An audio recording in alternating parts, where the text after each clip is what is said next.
Glória ao Pai, glória ao Filho, glória ao Espírito Santo de Deus, que está em nós e que sua presença se move através das nossas vidas nesse lugar. Boa noite, queridos, graça e paz. Que bom vê-los, que bom estarmos juntos na casa de Deus, adorando o Senhor, bendizendo o seu santo nome. Isso é um privilégio.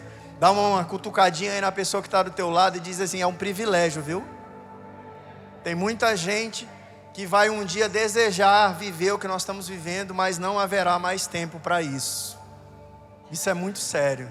Estar na presença, estar em comunhão com os irmãos que também estão na presença, é um privilégio para a nossa vida, que nós temos que dar o maior valor do mundo. Amém, amados? Louva a Deus pela vida de todos, pelo nosso Koinonia hoje pela manhã, uma bênção, graças a Deus.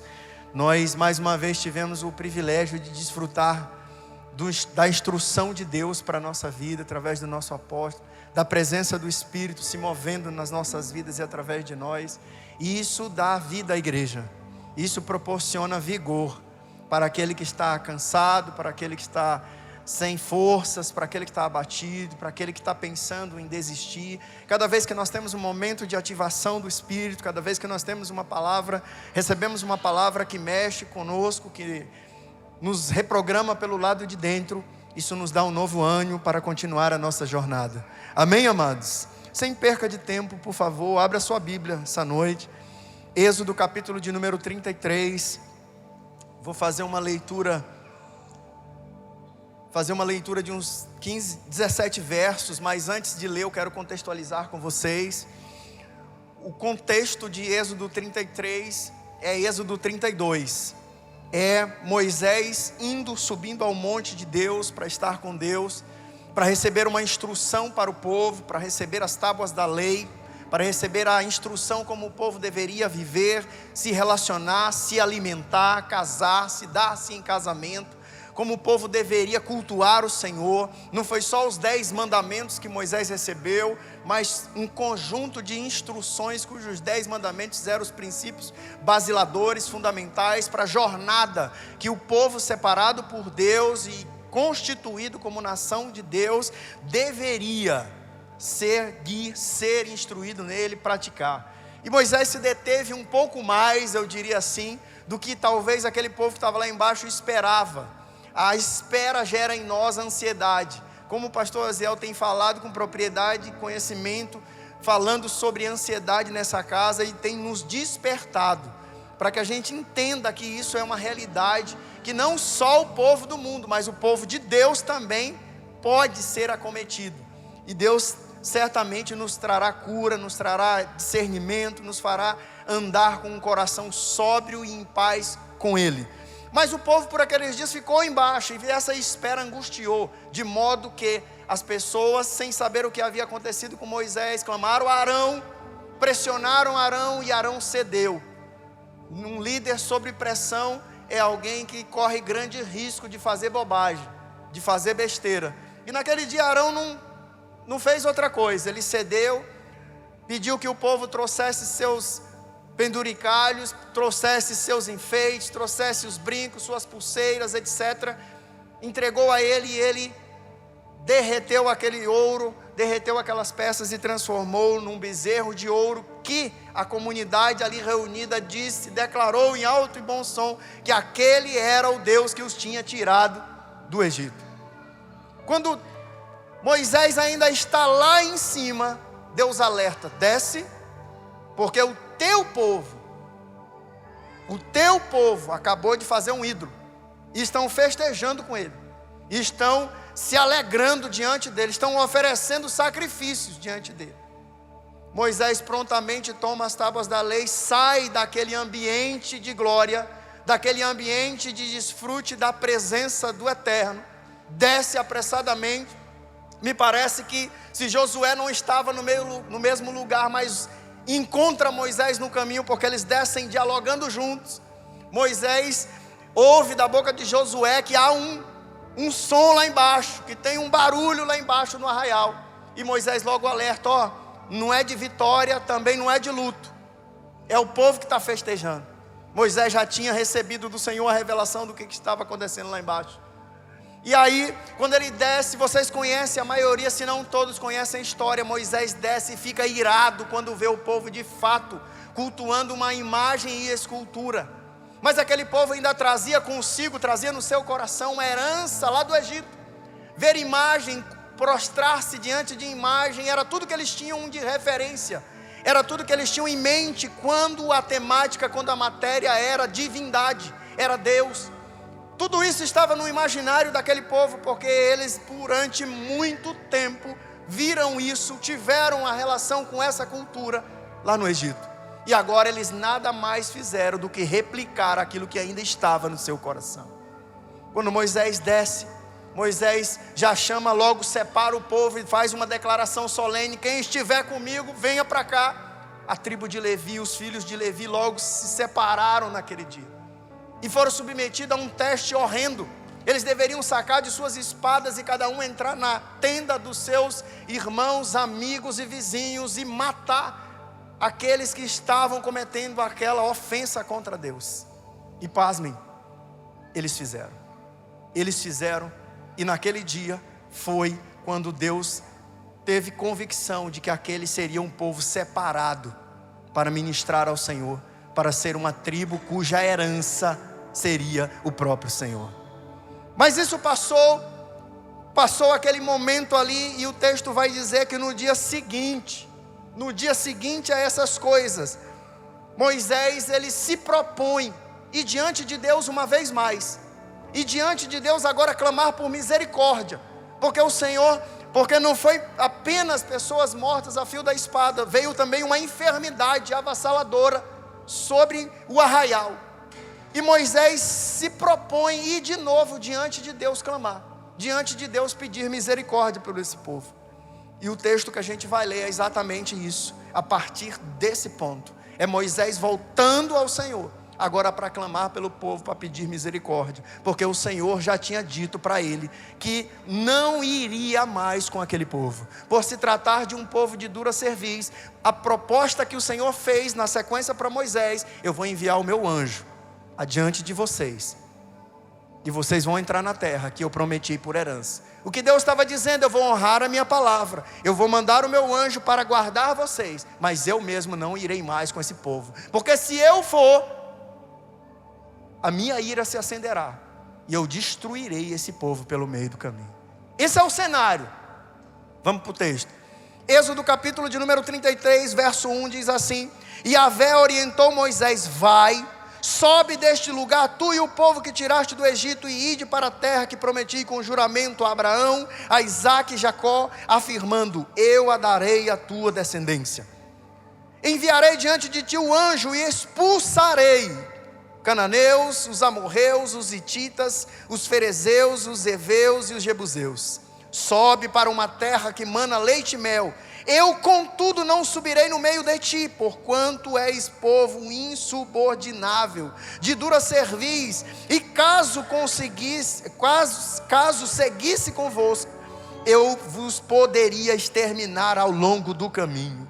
Assim que o povo ficou sabendo dessas duras palavras, pôs-se a prantear desesperadamente, e nenhum deles vestiu seus enfeites costumeiros. Então Yahvé reiterou a Moisés, dizendo aos filhos de Israel: dize aos filhos de Israel: sois um povo renitente, de dura cerviz. Se por mais um momento subisse em vosso meio, é certo que eu teria de vos destruir. Agora, pois, retirai os vossos enfeites, e eu decidirei o que haverei de fazer convosco. Por esse motivo, desde sua saída do monte Horebe, os filhos de Israel deixaram de usar suas tradicionais joias e enfeites. Ora, Moisés costumava montar uma tenda do lado de fora do acampamento, e a chamava de tenda do encontro. Todas as pessoas que tinham uma questão para formular a Yahvé, dirigiam-se à tenda do encontro, que ficava armada fora do acampamento. Quando Moisés caminhava na direção da tenda, todo o povo se levantava, cada um permanecia em pé na entrada da sua própria tenda, e apenas seguiam Moisés com o olhar, até que entrassem na tenda. E acontecia que quando Moisés entrava na tenda, baixava uma coluna de nuvem, pairava à entrada da tenda, e o Senhor falava com Moisés. Sempre que o povo observava a coluna de nuvem parada à entrada da tenda, todos se ajoelhavam em frente à entrada de suas próprias tendas e curvavam-se com o rosto rente à terra, em sinal de respeito e adoração ao Senhor. Então Yahvé, o Senhor, falava com Moisés face a face, como quem conversa com seu amigo. Depois Moisés retornava ao acampamento. Contudo, o jovem Josué, filho de Num, que servia a Moisés como auxiliar, não se ausentava de dentro da tenda. Verso 12: Moisés argumentou diante de Yahvé: Tu me dissestes, faze subir este povo, mas não me revelaste quem mandarás comigo. Contudo dissestes, conheço-te pelo nome, e encontraste graça aos meus olhos. Agora, portanto, se me vês com agrado, mostra-me o teu caminho, a fim de que eu te conheça ainda mais, e continue sendo agraciado com tua misericórdia. Lembra-te de que esta nação é o teu povo. Ao que Yahvé lhe respondeu: eu pessoalmente irei e te darei descanso. Diga glória a Deus. Verso 15: replicou Moisés: se não vieres tu mesmo, não nos faça sair daqui. Como se saberá que eu e o teu povo poderemos contar com teu benefício se não nos acompanhares? Quem mais poderia distinguir-me e o teu povo de todos os demais povos sobre a face da terra? Vocês notaram que tem entre os versos 12 até nós chegarmos aqui, o versículo de número 13, nós temos um espaço, nós temos como se um texto solto. Eu comecei falando do contexto, mas de repente o escritor, que é Moisés, botou uma informação ali no meio, para falar sobre a tenda do encontro, para trazer um aditivo, que me parece ter sido de muito propósito. Me parece que para dizer ao povo, eles não adoraram um bezerro por falta da presença, porque eles já tinham alguém que ia à presença, eles já tinham uma presença manifesta e visível diante deles, mas ainda assim voltaram para o que tinham de legado do Egito, que eram as imagens, que eram os deuses em formato de animais e de coisas. Esse texto parece assim que Moisés é um tanto abusivo ao se falar com Deus. Moisés questiona veementemente a Deus, fazendo-o lembrar que aquele era o povo dele. Esse é o teu povo. Se tu não for conosco, que garantia nós teremos de que eu e esse povo vai ser reconhecido, que contaremos com o teu favor? Se tu não fores conosco, nem nos tire mais daqui. Deixa a missão pelo meio mesmo. Deixa a gente parado aqui ao sopé do monte, que está tudo bem. Quando a gente olha desse jeito, parece que Moisés estava um tanto abusado. Parece que se trata de alguém que estava sendo desrespeitoso com o soberano Deus, Criador de todas as coisas. Mas o que essa fala de Moisés revela, na verdade, não é insubmissão, não é rebeldia, é intimidade com o Senhor. Quando somos íntimos de alguém, quando conhecemos estreitamente alguém, não há necessidade de formalidade. Se conversa ao pé do ouvido, se for de uma mulher, respeitosamente, se não for a sua, obviamente. Mas quando se tem intimidade, não se tem distância, se tem acesso, se tem diálogo fácil. E o que Moisés está fazendo aqui é isso. É um diálogo fácil, que está permitindo com que ele expresse de fato aquilo que pensa, depois de um momento extremamente difícil para ele e para o povo que está sob sua liderança. O capítulo anterior, Moisés declara com clareza: vocês cometeram um pecado terrível, terrível, mas eu vou diante de Deus pedir misericórdia por mim e por vocês. Eu vou diante de Deus clamar por uma graça da parte do Senhor. E aquilo que parece ser um desrespeito, uma ofensa aqui, na verdade é a Escritura revelando o nível de intimidade que Deus deseja ter conosco. Deus não se ofende com as nossas perguntas. Deus não se ofende com os nossos tete a tete com Ele. Quando o texto diz aqui que Moisés falava na tenda do encontro face a face com o Senhor, parece haver uma contradição, né? Porque lá na frente, o próprio Deus vai dizer para Moisés: eu vou passar na fenda da rocha, vou colocar a minha mão, você vai me ver e ver a minha glória pelas costas, porque homem nenhum pode me ver face a face e permanecer vivo. O que esse texto está dizendo não é sobre estar aqui olhando para o Jorge aqui, ó. É sobre falar com o Jorge sem um intermediário. É sobre ter acesso direto. É sobre ter comunhão plena.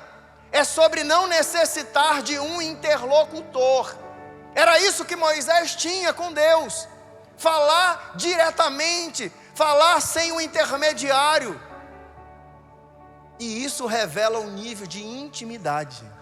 Isso revela um nível de comunhão com Deus e com sua presença. Agora, será que sempre foi assim? Obviamente que não. Obviamente que nem sempre foi assim. Quando Moisés clama a Deus e diz: se o Senhor não for conosco, não tire daqui não. Porque como é que nós vamos ser distinguidos entre os demais povos?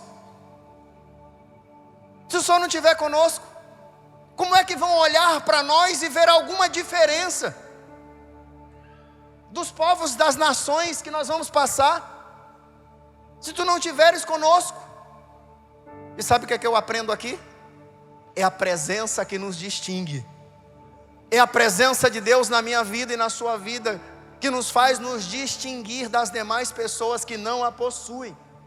Não é porque somos melhor, é porque aquele que é melhor está em nós. Não é porque nós somos mais bonitos, e às vezes somos mesmo, bem bonitos mesmo, isso é fato. Porque a presença do Senhor embeleza até a nossa feiura. Amém? Agora os feios ficaram felizes, que a presença do Senhor é capaz de reprogramar até a nossa feiura, nos fazer belos. Diga glória a Deus. Mas vocês são lindos, isso não é para nenhum de nós não, amém? Moisés sabia, gente, sabia que precisava contar com a presença do Senhor, e que era a presença do Senhor envolvendo o arraial, envolvendo o povo, apontando a direção, apontando o tempo de parada, apontando o tempo de montar arraial e levantar acampamento, que daria a eles um sentido de vida na jornada. A presença nos dá sentido de vida, senso de direção, nos faz compreender a posição que estamos, mas olhar para o horizonte e entender o propósito e o lugar de chegada. É a presença de Deus em nós que marca a nossa vida. É capaz de remodelar, reprogramar o nosso coração, de mudar as nossas intenções, de remodelar a nossa mente. A presença de Deus em nós é tudo que precisamos de fato. Isso não é um jargão de pregador, isso não é algo para enfeitar uma mensagem que você solta ali no meio dela para estimular o povo, não. Isso é uma realidade. E Moisés entendeu isso, mas nem sempre foi assim. Quando nós voltamos lá no livro do Êxodo, nesse mesmo que nós lemos aqui, capítulo de número 3, nós vamos ver que ele precisou ter uma experiência com o Senhor. Ele teve um momento da revelação de quem Deus era. Ele precisou ter um momento da experiência de quem Deus era. Para quê? Para poder confiar, para poder aplicar a confiança do seu coração nesse Deus.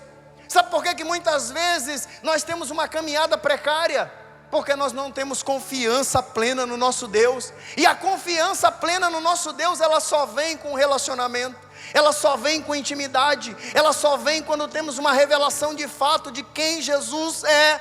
E isso faz todo sentido, isso muda o compasso da nossa jornada, isso muda a intenção do nosso movimento, isso muda a maneira como oramos, a maneira como lemos a palavra.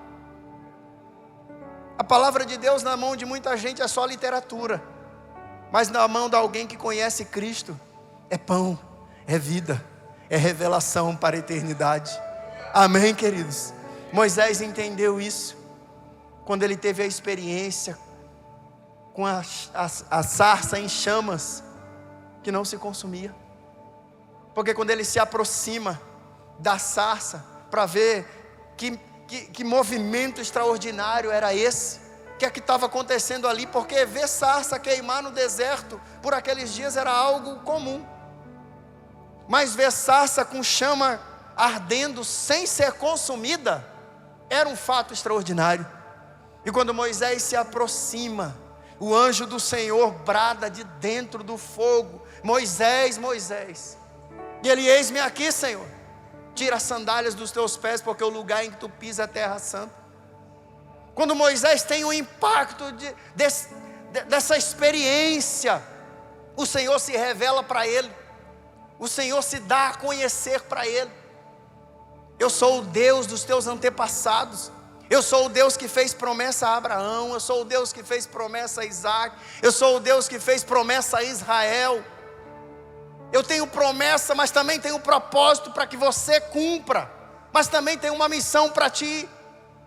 E ali nesse contexto Deus se revela dizendo: eu sou o Deus de Abraão, eu sou o Deus de Isaac, eu sou o Deus de Jacó. Eu sou um Deus de homens que ousaram confiar em mim. Eu sou um Deus de homens que tiveram experiências reveladoras e íntimas comigo. Eu sou um Deus de homens que, por confiarem em mim e perceberem o nível de revelação que eu os tinha submetido a eles, confiaram suas próprias vidas, confiaram seus futuros, confiaram suas famílias, confiaram entrar em uma jornada muitas vezes para o desconhecido, guiados pela fé, guiados por uma expectativa de que aquele Deus que os havia chamado e fez promessa era o mesmo que ia com eles pela jornada. Quando Moisés, a gente vê Moisés aqui em Êxodo 33, Moisés é esse cara já marcado por essa experiência, já marcado por uma revelação. E essa revelação gerou no coração dele uma segurança, uma confiança, de modo que ele sabia que andar pelo deserto sozinho, andar na companhia e proteção de um anjo, não era a mesma coisa de andar na comunhão, na proteção, na revelação, na direção daquele que se mostrou para ele como El Shaddai, o Todo-Poderoso. Talvez para alguns de nós aqui, o Senhor disse: eu vou mandar o meu anjo contigo, todo dia para o teu trabalho. A gente está satisfeito, o anjo do Senhor, meu Deus do céu, eu estou satisfeito. Mas quem tem intimidade com o Senhor, não quer intermediários no relacionamento, deseja estar direto, deseja se relacionar diretamente, deseja estar na companhia, deseja usufruir da presença.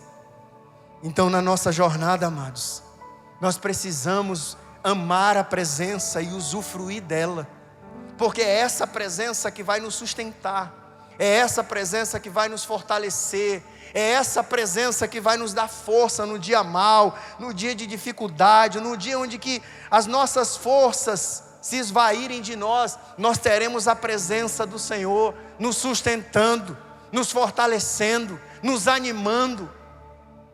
Sabe por que para muitos a vida cristã tem se tornado um verdadeiro fardo? Não deveria ser, mas tem se tornado um verdadeiro fardo, porque nós não desfrutamos. Nós nos enchemos de tarefas, nós nos enchemos de um ativismo cristão, nós nos envolvemos com um monte de atividade, e essas coisas são boas, porque elas põem o corpo em movimento, entenda isso, mas elas não são suficientes, se nós não estivermos satisfeitos com a presença de Deus.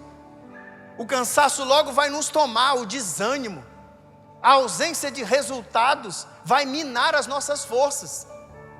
E a presença é o combustível em nós o tempo todo.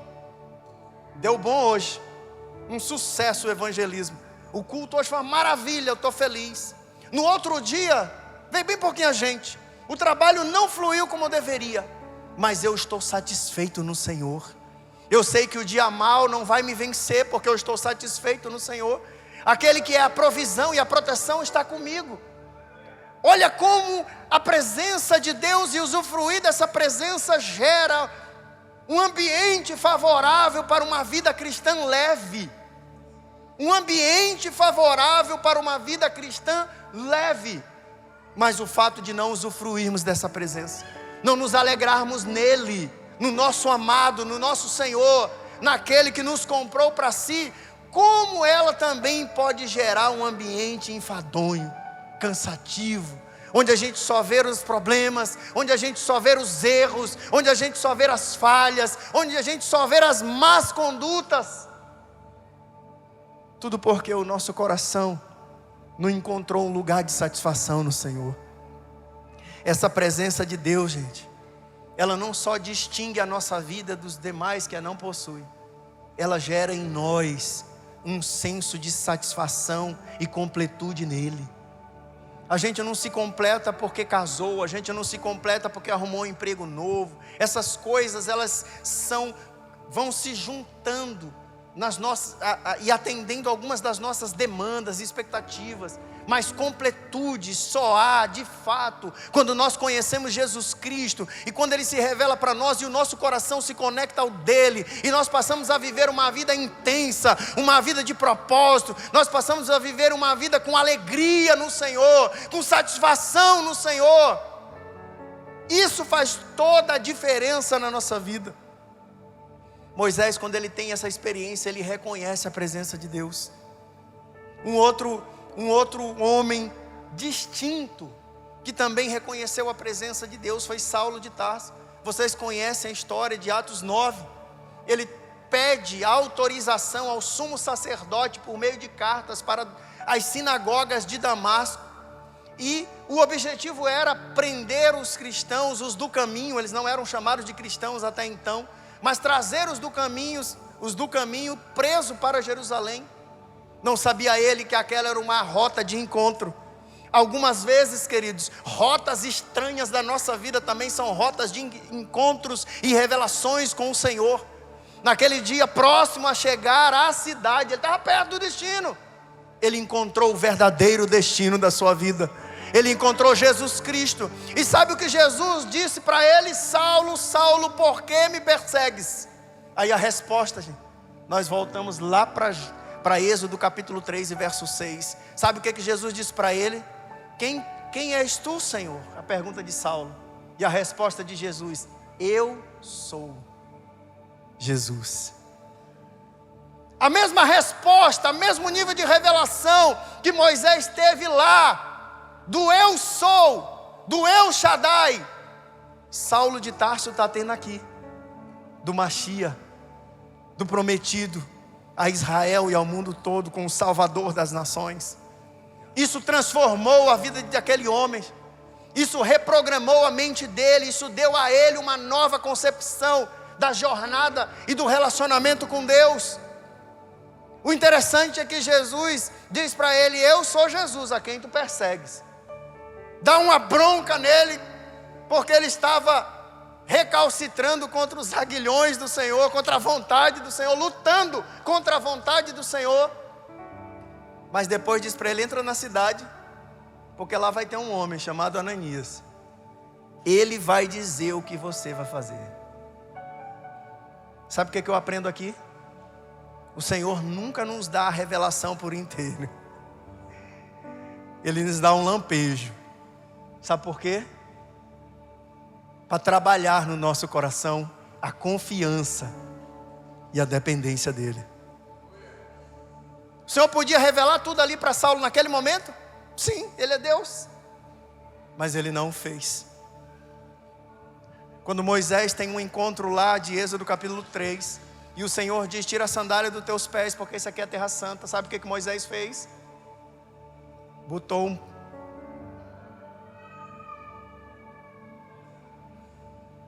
Tapou os olhos, baixou a cabeça, para não olhar para o Senhor.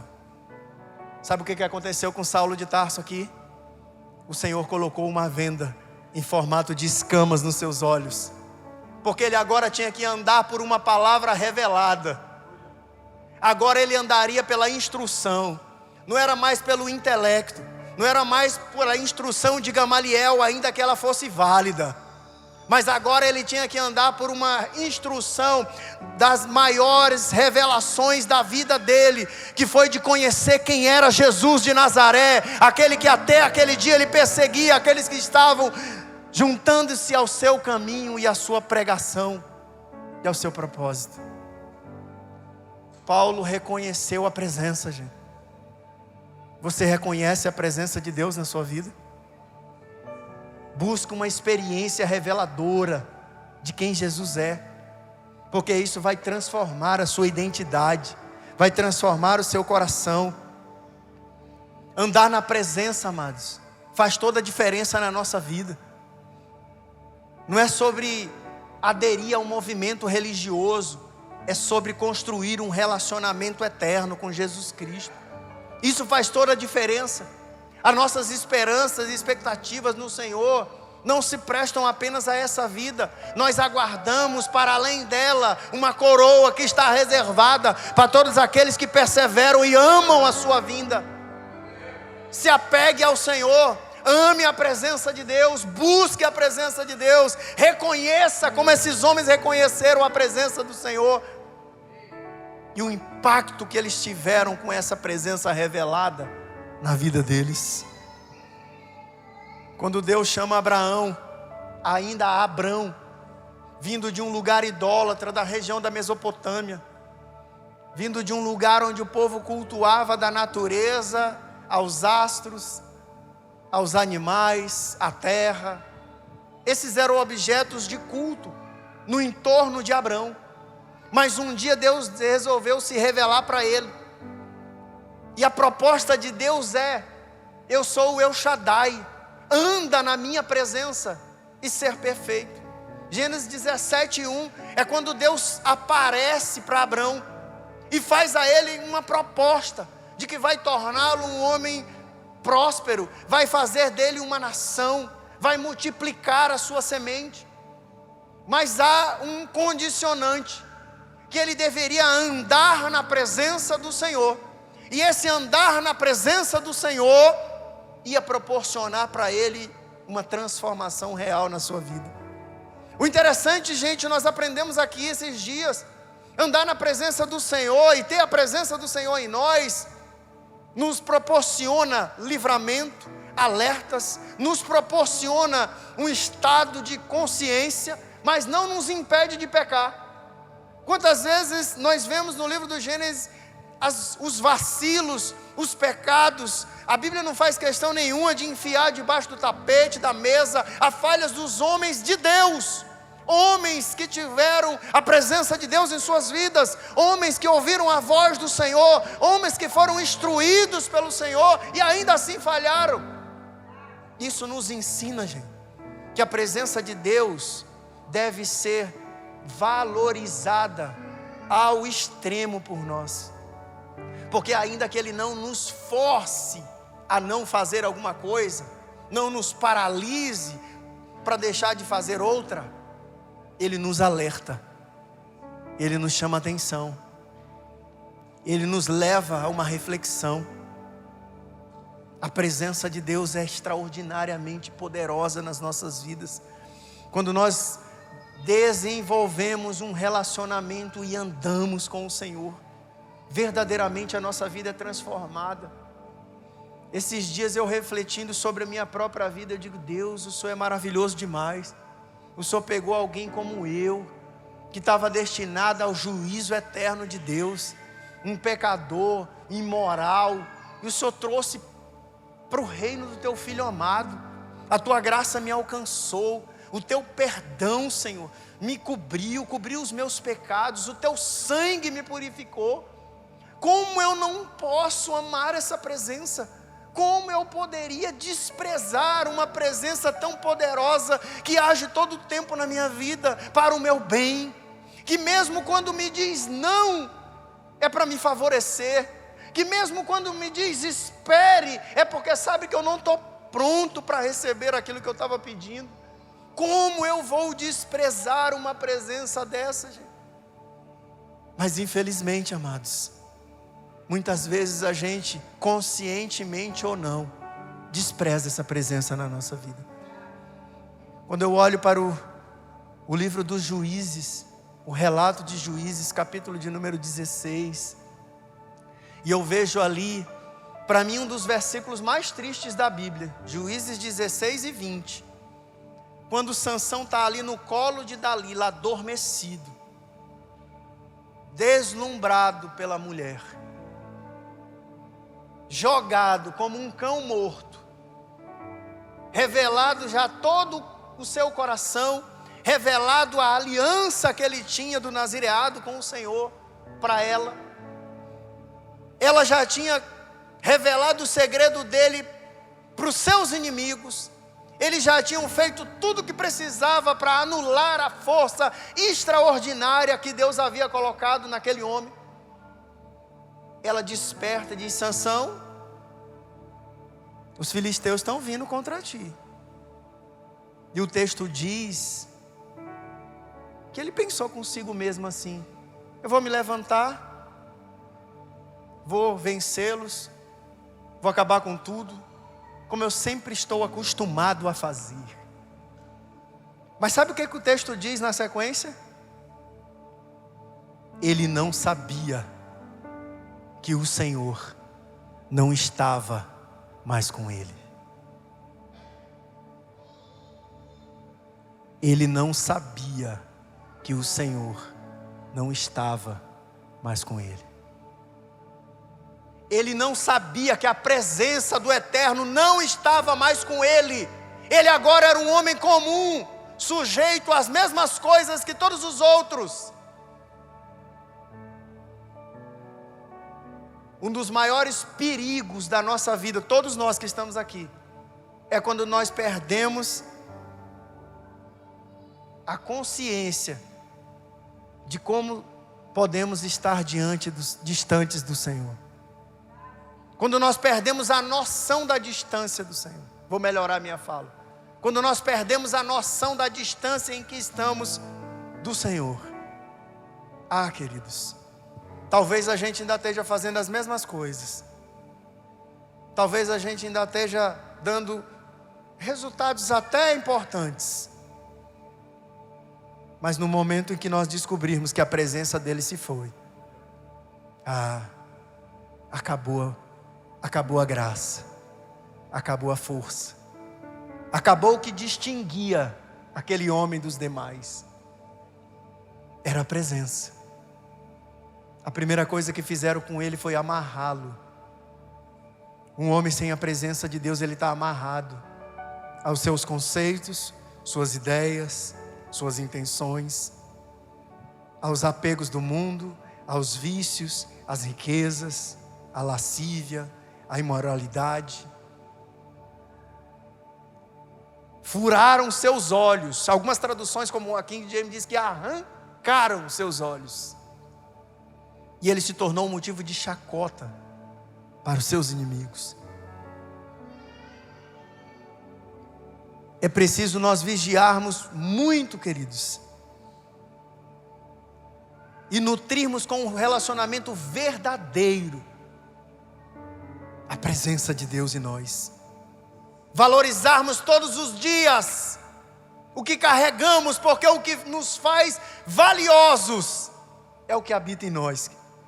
É o selo de Deus em nós que nos confere valor eterno. E o sangue do Cordeiro, que nós hoje renovaremos a nossa aliança ao partilhar desse momento, foi o que nos comprou para si. A comunhão com a presença, amados, ela nos habilita a viver a vida de Deus. Ela nos habilita a fluir no ministério. Ela nos habilita a viver uma vida distinta no meio de um povo igual. A Bíblia diz que o mundo jaz no maligno. Então aquilo que está solto no mundo está no mesmo rito, no mesmo rumo, na mesma rota. Mas o Senhor faz distinção do seu povo. E é a presença de Deus que nos distingue desse povo, no meio desse povo. Agora a presença de Deus, ela nos capacita, nos habilita a nos mover. E muitas vezes o que nós não temos muito a compreensão é de que dom é diferente de unção.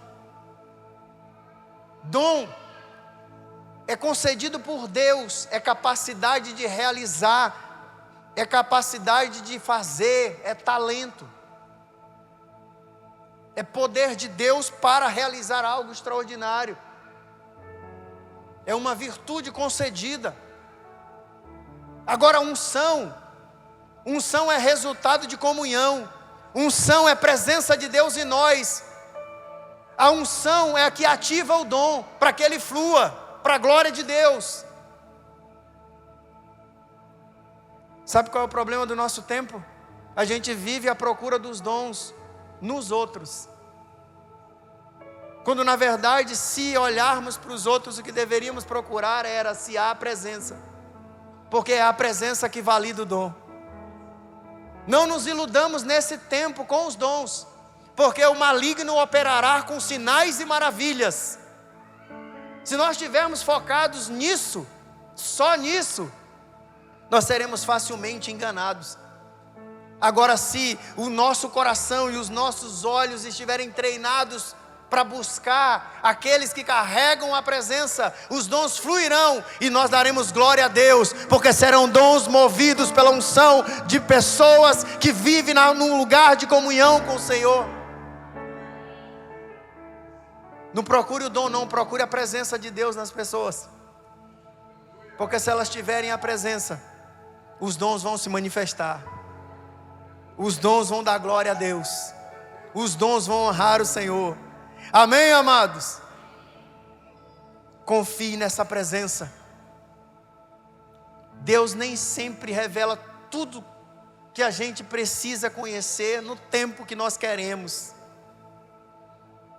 Deus trabalha com revelações progressivas. É assim na Escritura, foi assim na história da humanidade, é assim no nosso nível de comunhão com Ele também.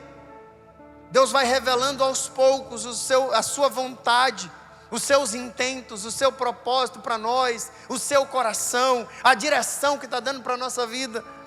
Vocês querem ver um exemplo disso? Deus fala com Noé, Gênesis capítulo de número 6.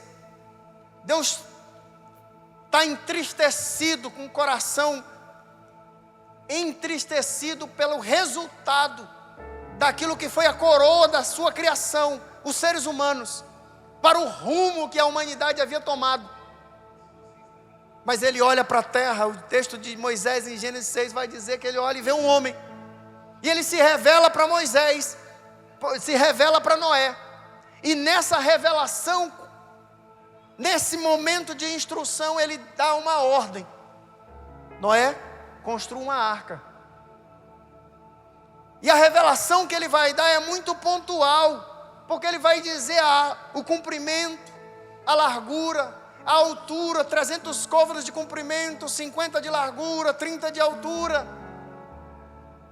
Promete para ele que vai dar ordem para que os animais venham até a arca. Diz quem é que vai entrar na arca: você, sua esposa, seus filhos, a esposa dos seus filhos. Diz para ele que madeira deveria utilizar, o betume que vai selar a arca para não entrar água ali dentro. O verso 22 de Gênesis 6 diz assim: Moisés fez tudo como o Senhor ordenou. O que faltou aí nessa arca? Moisés construiu um barco, certo? Um grande barco, um barcão, né? Vocês repararam que Deus não disse para ele: faz um leme para dar direção para a arca? Sabe por quê? Porque na nossa relação com Deus, Deus vai revelando suas intenções, mas é Ele que está no comando. Deus vai revelando a direção, mas é Ele quem controla para onde estamos indo.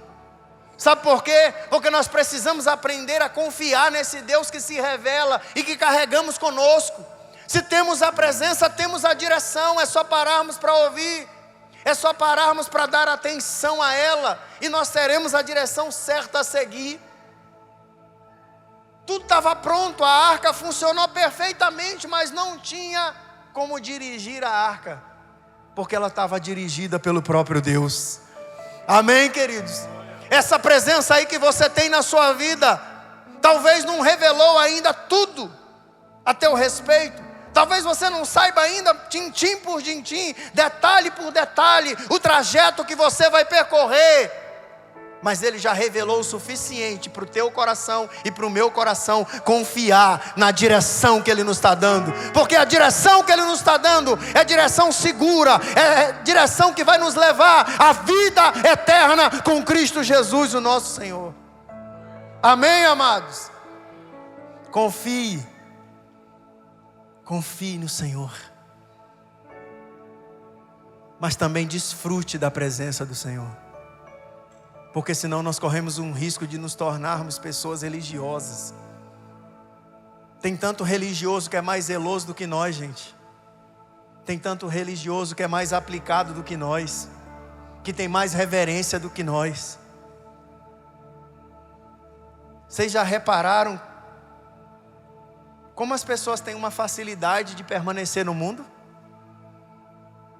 Você já viu alguém que está atolado na prostituição? É um cara que vive na luxúria, tem encontros semanais com 2, 3 mulheres. Você já viram um cara desse reclamar: rapaz, está tão difícil me relacionar com esse monte de mulher, está tão complicado sair de casa para me divertir aí, beber, me embriagar, usar drogas. Vocês já viram isso? Alguém dizendo isso? Não tem isso.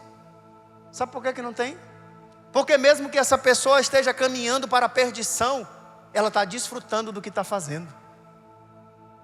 E a nossa alma, ela trabalha com entrega e recompensa. O cara renuncia, ele vai trair a mulher dele, ele sabe que é um perigo terrível aquilo ali. Pode dar ruim para ele, pode dar ruim para a amante, pode dar ruim para a família inteira. Mas atraído pela recompensa, pela satisfação, ele vai. Um homem sem Deus, ele permanece num ciclo vicioso do pecado, porque a sua alma tem prazer no pecado, porque a sua alma tem prazer no que está vivendo. Mas sabe por que para nós às vezes é tão difícil permanecer e se alegrar e crescer em Deus e usufruir da presença do Senhor? Porque nós não buscamos ter prazer na presença dEle, prazer na caminhada com o Senhor. O nosso coração tem gotículas de experiências agradáveis com o Senhor. A gente às vezes fica dependente de um culto semanal, dependente de que o irmão lá no GC ore por nós, conduza uma oração, dependente de um encontro uma vez por ano para ver se a minha vida espiritual dá um up.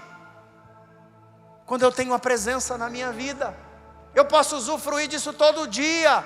Eu posso buscar o Senhor todo dia, eu posso alegrar o meu interior, eu posso satisfazer as lacunas da minha alma com a presença do Senhor todos os dias. Eu só preciso decidir fazer dele o meu lugar de prazer, fazer dele o meu lugar de satisfação. O salmista no Salmo 16 diz que na tua presença há fartura, há abundância de alegria, gente. A presença do Senhor, ela nos completa, ela nos alegra, nos satisfaz. Se nós temos tão grande fonte de prazer, de satisfação, de completude, por que não buscamos? Por que ficamos dependentes tantas vezes a um pastor botar a mão na nossa cabeça para que a gente se quebrante diante do Senhor? Tudo que a gente precisa é dizer: papai, eu pequei, mas eu quero voltar para casa hoje. Eu quero voltar para o meu lugar no teu coração. A consciência da presença de Deus na nossa vida muda toda a nossa vida. A consciência da presença de Deus, gente, ela nos alerta dos descaminhos que nós podemos tomar. Talvez alguém tenha alimentado na sua vida que a maior recompensa de todas que nós vamos ter é o céu, né? Jesus prometeu que nós teríamos recompensas no céu. Mateus capítulo 5, verso 12, ele diz: alegrai-vos, porque grande é o vosso galardão no céu. No céu vão acontecer duas coisas interessantes com o povo de Deus, com a igreja: bodas do Cordeiro, que é quando a noiva vai se encontrar com o noivo para o casamento, para consumar a sua aliança feita no Calvário. E nós teremos também o tribunal de Cristo, que Paulo fala em 2 Coríntios capítulo 5, verso 10, onde nós compareceremos diante do Senhor para que as nossas obras sejam espiadas e recompensadas. Mas se nós lermos a Escritura, nós vamos perceber que a grande recompensa não é o céu. Olha o que Jesus vai dizer aqui em João capítulo 14. Projeta para nós, por favor, que eu quero encerrar aqui com esses textos. João capítulo 14, versos 2 e 3. Bem conhecido o texto. João capítulo 14, versos 2 e 3. Na casa de meu pai há muitos aposentos ou moradas. Se não fosse assim, eu teria dito a vós. Portanto, vou para preparar-vos lugar. Há uma promessa: eu vou preparar lugar para vocês. Verso de número 3: e quando eu me for e vos tiver preparado um lugar, virei de novo e vos levarei para mim, a fim de que onde eu estiver, estejai vós também. Onde eu estiver, estejai vós comigo, na minha presença, na minha companhia, usufruindo de mim, da minha presença. Esse texto faz muito sentido, porque nós vamos para Apocalipse capítulo de número 21, e depois em Apocalipse capítulo de número 22, Deus vai trazer sobre a terra uma cidade, a Nova Jerusalém, e o próprio Deus vai habitar, o trono de Deus vai estar entre os homens, a luz da presença do Eterno é que vai iluminar aquela cidade, a glória daquela cidade vai contagiar as nações, e o que vai sustentar tudo isso é a presença do Senhor. E o grande prêmio, a grande recompensa é a presença do Senhor. O céu só é céu por causa da presença do Senhor. O que move o louvor no céu é a presença do Senhor. Todas as vezes que as miríades e milhares de anjos, que os 24 seres viventes, os 4 anciãos olham, os 24 anciãos e os 4 seres viventes olham para o Cordeiro, eles encontram uma nova revelação e um novo motivo de dar glória a Ele. Por isso, o louvor e a adoração são constantes no céu. Mas no nosso meio, o motivo de louvor e adoração é o mesmo Deus, é a mesma presença, é a mesma unção gloriosa que nos envolve. O mesmo ambiente do céu é o mesmo ambiente quando nós nos colocamos de pé, com as mãos levantadas e dizemos: vem, Senhor, move-te no nosso meio. Que a tua presença nos envolva. Ponha-se de pé, por gentileza. Que a tua presença nos envolva, que a tua presença nos alegre, que a tua presença nos satisfaça, que a tua presença nos constranja, Senhor. Que a tua presença, meu Deus, nos renove, nos fortaleça. alegre o nosso interior, alegre o nosso espírito. Sem ti não irei. Eu quero terminar com esse texto aqui, queridos. Eu quero terminar com esse texto porque ele é o completar da revelação. Olha o que diz Apocalipse 22, versos 1. Então o anjo me mostrou o rio da água da vida, que translúcido como cristal fluía do trono de Deus e do Cordeiro.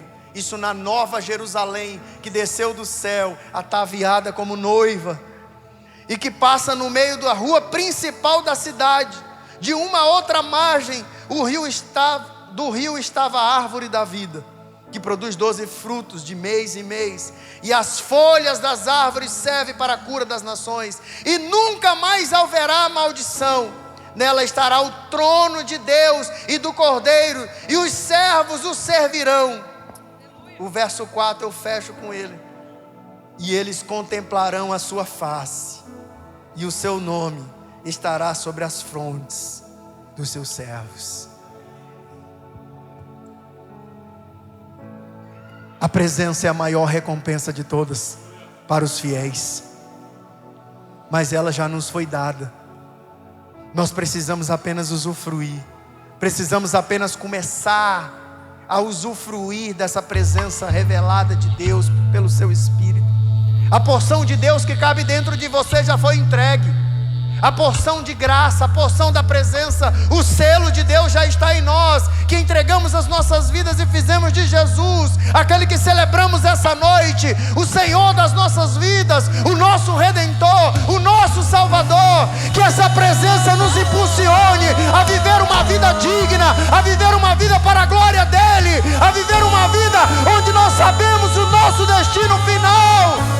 Ei, eu e você, nós veremos a face dEle, nós o veremos assim como Ele é. Há uma promessa que a presença dEle, onde Ele estiver, nós estaremos para sempre com o Senhor. Ative o seu coração e creia. Ative o seu coração e desperte, desenvolva a alegria pela presença de Deus que habita em nós. No dia mau, clame que a presença te renova. No dia da enfermidade, clame que a presença te proporciona saúde. No dia da tristeza, ela é alegria. No dia do desânimo, ela é força. A presença de Deus é tudo que nós precisamos. É tudo que nós precisamos. É tudo que nós precisamos. A presença de Deus é tudo que nós precisamos. Coloque a mão assim no seu coração. Eu já vou passar para o apóstolo. Diga assim: Senhor, me perdoe por negligenciar a tua presença, por não levar em conta a tua presença quando eu tomo decisões importantes sem te consultar. Quando eu ajo, Senhor, sem discernimento daquilo que eu carrego. Quando eu não utilizo uma presença tão maravilhosa que pode me dar destino, me dar direção. Senhor, me perdoe. Perdoe a negligência, porque talvez, Senhor, em alguns momentos da minha vida, eu me perdi na caminhada. Eu perdi a noção da distância que estava do Senhor. Mas hoje eu quero que essa presença volte a fluir em mim.